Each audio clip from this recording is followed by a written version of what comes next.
Recent டைமா தளபதி Vijay and Trisha பத்தின சர்ச்சைகள் தான் சோஷியல் மீடியா முழுசும் பேசப்பட்டு இருக்கு. அதாவது விஜய் சங்கீதா விவாகரத்து மனு தாக்கல் பண்ணப்போ கூட த்ரிஷா பத்தி யாருமே இந்த அளவுக்கு பேசல.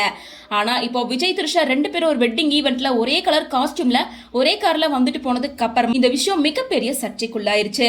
சோ இந்த விஷயம் சர்ச்சையானதுக்கு அப்புறமா பலருமே அவங்களோட ஒப்பீனியனை சொல்ல ஆரம்பிச்சிருக்காங்க.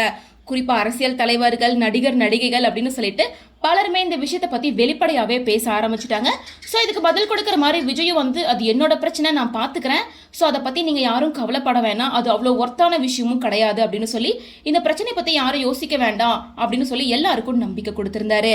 சோ விஜயோட இந்த ஸ்பீச் வைரல் ஆனதுக்கு அப்புறமா விஜய் த்ரிஷா எதுக்காக இந்த மாதிரி எல்லாம் பண்றாங்க, யார பழி வாங்கறதுக்காக இப்படி பண்றாங்க, பேசாம அப்படியே விடுறதா நல்லது, கட்சியில இருக்கவங்களுக்கே இப்போ குழப்பமாயிடுச்சு, விஜய் ஏன் இப்படி பண்றாருன்னு சுத்தமா புரியல, இது சரி கிடையாது அப்படின்னு பலருமே விமர்சிச்சு பேச ஆரம்பிச்சிருக்காங்க.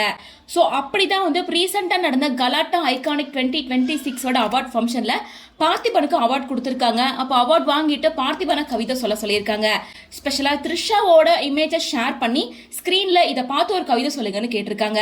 அப்ப த்ரிஷா ரீசெண்டா விஜய் கூட கலந்துகிட்டப்ப எடுத்துக்கிட்ட பிக்சரை ஷேர் பண்ணி கேட்கும்போது குந்தவை கொஞ்ச நேரம் வீட்லயே குந்த வச்சா நல்லது அப்படின்னு சொல்லி சோ பார்த்திபன் இந்த மாதிரி த்ரிஷாவை டைரக்டா அட்டாக் பண்ற மாதிரி பேசியிருந்தாரு.